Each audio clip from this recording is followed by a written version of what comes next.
अज़ीज़ान मिल्लत इस्लामिया में अर्ज कर रहा था कि इमाम ज़ैनुल आबिदीन के मुकाबले में आने वाली यजीद की नस्लें खत्म हो गई, नामो निशान मिट गया। क्या मतलब यह है कि जो रसूलुल्लाह के शहजादों के मुकाबले में आता है, जो नस्र रसूल के मुकाबले में आ जाता है, जो अहले बैत से मुकाबला और जंग करने के लिए आता है, अल्लाह उनकी नस्लों को मिटा दिया करता है।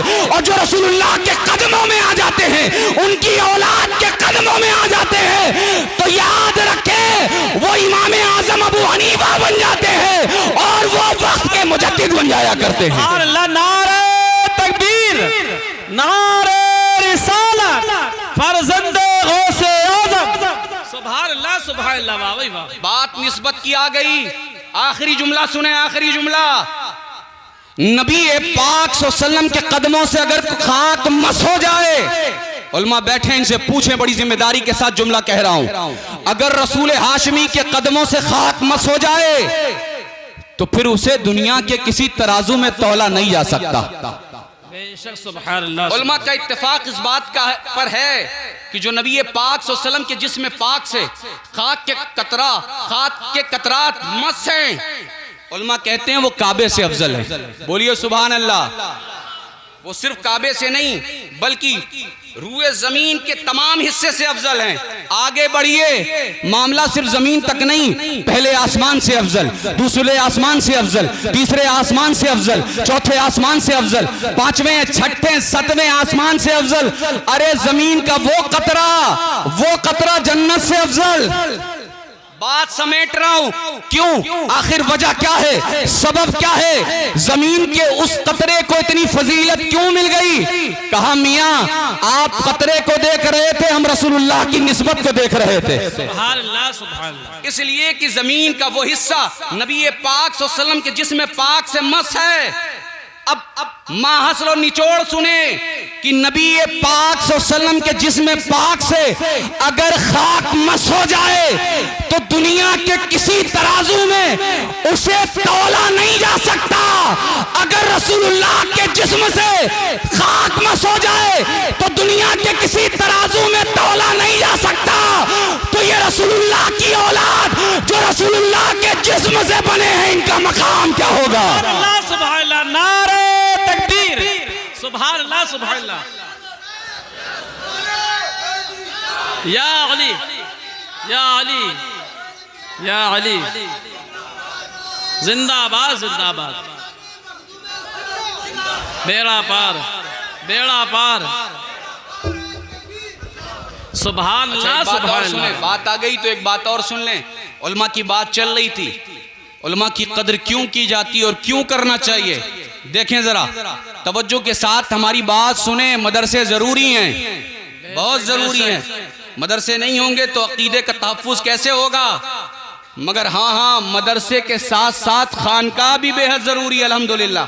अता मियां साहब क़िबला, जरा इस जुमले पे तवज्जो फरमाइएगा। मदरसे के साथ साथ खानका भी जरूरी है। जरा सुने, हरम शरीफ है, सहने काबा है, बैठने वाली जो जात सहने काबा में है वो हजरत शेख अकबर मोहिद्दीन इब्ने अरबी की है, जो गौसे आजम की मानवी औलाद हैं। आप बैठे हैं, फुतूहात मक्किया लिख रहे हैं। न खाने का होश है, न पीने का होश है, न किसी से कलाम है, न किसी से गुफ्तगू है, बस लिख रहे हैं तो लिखते चले जा रहे हैं। इसी अशरे में इमाम फ़खरुद्दीन राजी जो तसव्वुफ़ के इमाम हैं, वक्त के वली कामिल हैं, आपका गुजर हुआ। आप जैसे ही सहने हरम में दाखिल हुए, लोगों का हुजूम आपके पीछे पीछे चलने लगा। कोई हाथ चूम रहा है, कोई रास्ता बना रहा है, कोई हाथ बांधकर खड़ा हो गया। अब आप आगे चलने लगे, चलते रहे। अचानक आपकी नजर पड़ी कि सहने हरम में जितने लोग थे सब मुझसे मिलने चले आए, मगर एक शख्स है जो बैठा है, मिलने नहीं आया। आपने एक जुमला इरशाद फरमाया, इसलिए नहीं कि मेरी ताजीम के लिए नहीं आए, बल्कि इसलिए कहा ताकि लोग जान जाएं उलमा का मकाम क्या है। आप फरमाते हैं जो उलमा की ताजीम नहीं करते कल अनाम होते हैं। अनाम का मतलब उलमा से सुने जानवर का है। मुख्तसरन जब आपने ये जुमला इरशाद फरमाया तो शेख अकबर हजरत मोहिद्दीन इब्ने अरबी ने निगाहें उठाई और इमाम फखरुद्दीन राजी की आंखों की तरफ अपनी निगाहों से जब देखा है तो इमाम फखरुद्दीन राजी ने निगाहें नीची कर ली, वापस चले आए। फरमाया कल मामला तय होगा, सहने हरम में मेंबर लगाया जाएगा, हम बात अपनी रखेंगे। लोग उनके पीछे पीछे चलने लगे और वापस अपने मकाम पर आ गए। दूसरा दिन हुआ, इमाम फखरुद्दीन राजी तशरीफ लाए, मेंबर लगाया गया। इमाम फखरुद्दीन राजी मेंबर पर खड़े हुए और मियां खुतबा दिया। जैसे ही खुतबा दिया, अब कुछ बोलना चाहते हैं तो जबान साथ नहीं देती, कुछ कहना चाहते हैं तो जबान खुलती नहीं है। क्या मतलब? मतलब यही है कि मदरसे के साथ साथ खानकाह का होना जरूरी है, वरना ये इल्म काम आने वाला नहीं है। इसीलिए मैदान महशर में परवरदिगार आलम ने मीज़ान इल्म नहीं रखा। क्या बात है? मीज़ान इल्म नहीं रखा, मीज़ान अमल रखा गया है। वरना ये बड़े बड़े इल्म वाले हजारों किताबें रख देते और मीज़ान इल्म की वजह से, उनके इल्म के वजन की वजह से उनका मामला आगे बढ़ जाता। मगर अल्लाह का निजाम देखें, वहां इल्म मीज़ान इल्म नहीं बनाया गया, मीज़ान अमल बनाया गया। इल्म के साथ साथ जरा ये तो बता कि रसूलुल्लाह से मोहब्बत करता था कि नहीं? नबी पाक सल्लल्लाहु अलैहि वसल्लम की आले पाक पर अपना सब कुछ लुटाता था कि नहीं? सुभान अल्लाह, सुभान अल्लाह। क्या बात है? इल्म चंदा की बेशतर ख्वाही, चू अमल दर तू नेस्त नादानी। इल्म के साथ साथ अमल का होना जरूरी है, मदरसे के साथ साथ खानकाह का होना जरूरी है। अजीजान मिल्लत इस्लामिया, अब इमाम फखरुद्दीन राजी कुछ कहना चाहते हैं, कह नहीं पाते, कुछ बोलना चाहते हैं, बोल नहीं पाते। वक्त के वली कामिल थे, आज के आलिम साहब नहीं थे कि 4 किताब लिखी तो सैयद साहब को ढकेल के आगे बढ़ गए। उलमा को भी अपना तज़किया करना पड़ेगा, हमें भी अपने आप में तब्दीली पैदा करनी होगी, हमारे अंदर भी तब्दीली आनी चाहिए, हमें भी अपने आप को बदलना है। इसलिए कि आज मुसलमान क्यों मारा जा रहा है? आपकी तादाद बढ़ रही है, आपके लोग बढ़ रहे हैं, आपकी पॉपुलेशन बढ़ रही है, मगर हाँ इल्म में कमी नहीं है, हमारे मुआशरे में अमल में कमी पैदा होती चली जा रही है। हमें इल्म के साथ साथ बाअमल बनना पड़ेगा। अब इमाम फखरुद्दीन राजी जब खड़े हुए कुछ बोल रहे हैं तो बोल नहीं पा रहे, जबान खोल रहे हैं तो जबान साथ नहीं देती। आज के आलिम नहीं थे जो निख्वत इल्म सवार हो जाता है, कैसे कह दिया? नहीं, मेंबर से नीचे उतरे, समझ गए आज तक फखरुद्दीन राजी की जिंदगी में यह मरहला पेश नहीं आया। मैं जब चाहता था, जहां चाहता था, जैसे चाहता था खिताब करता था, मगर आज क्या बात है कि मैं कुछ बोल रहा हूं तो बोल नहीं पा रहा, लब खोल रहा हूं तो खोल नहीं पा रहा। मेंबर से नीचे उतरे और शेख अकबर मोहिद्दीन इब्ने अरबी जो गौसे आजम की मानवी औलाद हैं, आकर आपके कदमों को पकड़ लिया, का हुजूर माफ फरमा दीजिए। सुभान अल्लाह, सुभान अल्लाह। शेख अकबर मोहिद्दीन इब्ने अरबी फरमाते हैं, हम जैसे अनाम के पास क्या मिलता है? उन्होंने कहा था ना, जो उलमा की ताजीम नहीं करते वो अनाम होते हैं। काम जैसे अनाम के पास क्या मिलता है? का हुजूर माफ कर दीजिए, मैं समझ नहीं पाया, मैं जान नहीं पाया, मैं पहचान नहीं पाया। वक्त के वली कामिल ने, शेख अकबर मोहिद्दीन इब्ने अरबी ने, जो जिस कलम से आप फतुहात मक्किया लिख रहे थे, आपने कलम उठाया, शेख अकबर ने कलम उठाया और इमाम फखरुद्दीन राजी की जबान पर कलम रख के फरमाया, परवरदिगार आलम इस कलम की तासीर को इनकी जबान पर जारी फरमा दे। तो अब जुमला सुनो, फखरुद्दीन राजी जिन्होंने तफसीर कबीर लिखी है, फरमाते हैं मैंने जो तफसीर लिखी है ये उसी कलमे पाक की बरकत का नतीजा है। सुभान अल्लाह, नारे तकबीर, नारे रिसालत, फैज़ाने मखदूम अशरफ।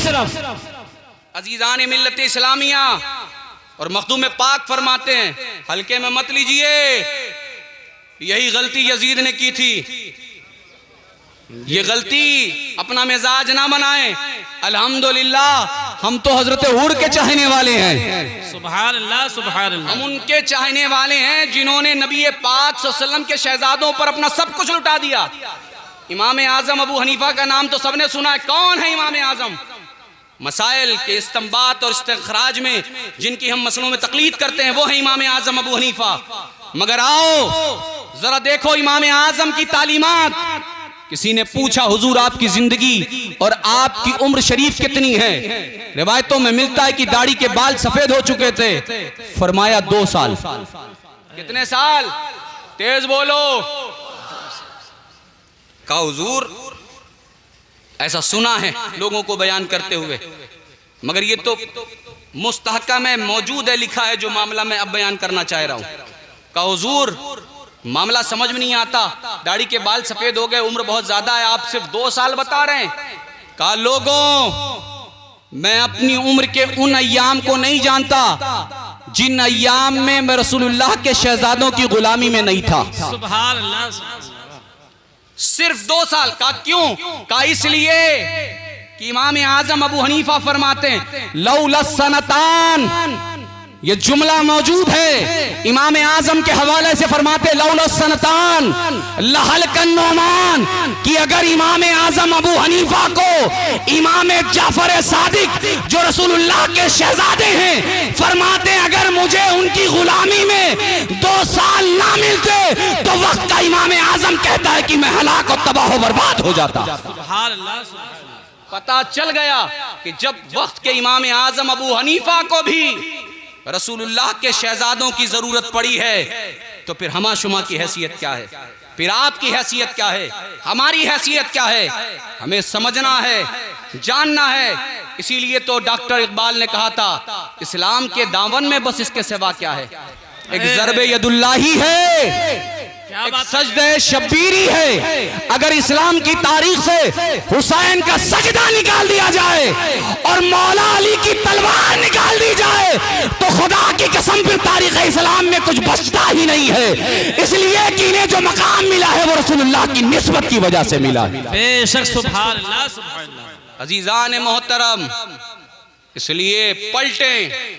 इत्तेहाद हो किस जात पर सकता है? लोग, हर आदमी अपना अपना नारा लगा रहा है, हम सही, हम सही, हम सही, हमारे पीर सबसे बेहतर हैं, हमारे पीर सबसे बेहतर हैं।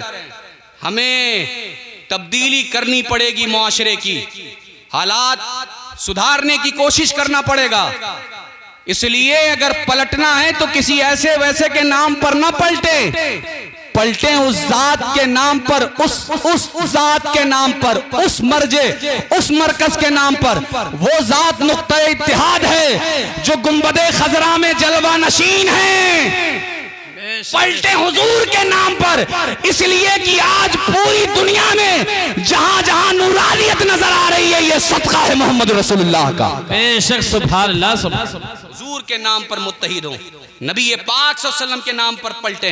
अजीजान मिल्लत इस्लामिया, कब्र में पीर साहब के बारे में सवाल नहीं होगा कि पीर की फरमाबरदारी की है कि नहीं, पीर का हुक्म माना है कि नहीं, मगर हाँ कब्र में ये जरूर पूछा जाएगा कि रसूलुल्लाह सल्लल्लाहु अलैहि वसल्लम से मोहब्बत की थी कि नहीं, बेशक। सुभान अल्लाह। हुजूर की फरमाबरदारी की थी कि नहीं, हुजूर की गुलामी में जिंदगी गुजारी थी कि नहीं। क्या मतलब? मतलब ये है कि जो नबी पाक सल्लल्लाहु अलैहि वसल्लम के उसवे हसना को अपनाकर जिंदगी गुजारेंगे, उनकी दुनिया भी बड़ी खुशगवार होगी। मरने के बाद कब्र में भी मामलात आसानी से तय हो जाएंगे और मैदान महशर में उठेंगे तो चेहरा वहां भी जगमगाता हुआ नजर आएगा। अल्लाह ताला हम सबको कहने सुनने से ज्यादा अमल करने वाला बनाए। अल्हम्दुलिल्लाह 3 नस्लें आपने देखी हैं, हुजूर मुजाहिद दौरा की, हुजूर गाजी दौरा की, और अब नबीर मुजाहिद दौरा मौजूद है अल्हम्दुलिल्लाह। और अहद कर लें कि हम तो दुनिया से जाएंगे, मगर जब तक रहेंगे तब तक तो है ही है मामला, हमारी नस्लें भी मखदूम पाक की गुलाम बनी रहेंगी, उनकी औलादों की गुलाम बनी रहेंगी। इसलिए कि नबी पाक सल्लल्लाहु अलैहि वसल्लम ने माल नहीं छोड़ा था, विरासत नहीं छोड़ा, खजाना नहीं छोड़ा। आका करीम ने क्या छोड़ा? हुजूर फरमाते इन्नी तरक्तु फीकुम सकलैन किताब अल्लाह व इतरती व अहले बैती। आका करीम ने खजाना नहीं छोड़ा, मगर हाँ गुलामों तुम्हें लावारिस भी नहीं छोड़ा नबी पाक ने। आका करीम ने हमारे अकीदे, हमारे ईमान के तहफ्फुज़ के लिए कुरान भी अता किया है और अपना खानदान भी अता किया है। कुरान छोड़ेंगे, अहले बैत को छोड़ेंगे। और याद रखें, जिन्होंने सिर्फ कुरान को पकड़ लिया वो भी गुमराह हो गए, और जिन्होंने सिर्फ अहले बैत को पकड़ लिया वो भी गुमराह हो गए। हम अहले सुन्नत वल जमात हैं, हम कुरान की तिलावत भी करते हैं और हुसैन के नाम का जश्न भी मनाते हैं अल्हम्दुलिल्लाह। सुभान अल्लाह। नारे तकबीर, नारे रिसालत, फैज़ाने मखदूम अशरफ। और याद रखें, हुजूर सरकारे कलाम फकीर पूरे हिंदुस्तान में जाता है अल्हम्दुलिल्लाह। बतौर शुक्र, बतौर नेमत एक बात कह रहा हूँ, हिंदुस्तान नहीं बैरून ममालिक में भी मेरा जाना होता है। मध्य प्रदेश की सरजमीन है, हुजूर सरकारे कला तशरीफ ले गए, मुकाबला करने की कोशिश मत करिए। हाँ, ये इस्लाम और पैगंबर इस्लाम ने इसकी तालीम और इसके बारे में कुरान में हुक्म दिया गया, नेकियों में मुकाबला किया जाए। नारे तकबीर, नारे रिसालत, सैयद सैयद अली साहिब क़िबला, नारे तकबीर, नारे रिसालत। बस आखिरी बात, इस पे आ जाइए, इस पे आ जाइए, थोड़ा सा हल्का हल्का दब जाइए, बस आखिरी बात, बस आखिरी, नहीं बस माशाअल्लाह, बैठे। देखिए शायर अहले सुन्नत अजीजुल कद्र मुहब्बे गिरामी हज़रत अल्लामा मुफ्ती शजर अली साहब क़िबला भी तशरीफ़ ले आए। बस आखिरी बात सुने हुज़ूर सरकार कला के हवाले से, इसलिए कि मध्य प्रदेश फ़कीर का जाना आना होता है। जब सरकार कला तशरीफ़ ले गए तो लोगों का हुजूम निकल आया, ठाटे मारता हुआ मजबा, और तारीख़ ये बताती कि शहडोल की सरजमीन पर धनपरू के मकाम पर हुजूर सरकार कला का जैसा इस्तकबाल हुआ, आज तक किसी का वैसा इस्तकबाल नहीं हुआ। जब सरकार कला को लोग लेके निकले तो गैर मुस्लिमों ने जब देखा है तो ये कहने लगे, और आज भी शाहिदीन मौजूद हैं, गवाह मौजूद हैं, क़िबला आज भी मौजूद है। उन्होंने हुजूर सरकार कला का चेहरा देखा तो कहने लगे, अरे भैया हमने हुजूर को देखा तो नहीं है, हुजूर को हम जानते तो नहीं है, मगर जब लोगों ने बताया कि ये हुजूर के वंश हैं, हुजूर की नस्ल से हैं, तो कहने लगे कहने वाले गैर मुस्लिम कि जब रसूलुल्लाह के शहजादे इतने हसीन हैं, दुनिया जिन्हें सरकार कला कहती है, अरे जब इनके हुस्न का आलम यह है तो मोहम्मद रसूलुल्लाह के हुस्न का आलम क्या होगा। सुभान अल्लाह, नारे तकबीर, नारे रिसालत, उलमाए अहले सुन्नत, फैज़ाने मखदूम अशरफ। इसलिए नबी पाक सल्लल्लाहु अलैहि वसल्लम के घर वालों के मुकाबले में आने की कोशिश मत करो। वो कछौचा हो, मकनपुर हो, देवा हो, बहराइच हो, दिल्ली हो, पाकपटन हो, महरहरा हो, इन लोगों से और इनकी नस्लों से मत टकराओ। इनसे टकराओगे तो तुम्हारा वजूद खत्म हो जाएगा, मगर इनके कदमों में आ जाओगे तो तुम्हारी दुनिया भी बन जाएगी और तुम्हारी आखिरत भी रोशन हो जाएगी इंशाअल्लाह। सुभान अल्लाह। अल्लाह ताला हम सबको कहने सुनने से ज्यादा अमल करने वाला बनाए, और जब तक दुनिया में रखे हुजूर नबी पाक सल्लल्लाहु अलैहि वसल्लम का गुलाम बना कर रखे, और नबी पाक सल्लल्लाहु अलैहि वसल्लम से मंसूब हर शय का एहतराम करने वाला बना कर रखे। वमा बितौफीक़ इल्ला बिल्लाह। अस्सलामु अलैकुम व रहमतुल्लाहि तआला व बरकातुहू।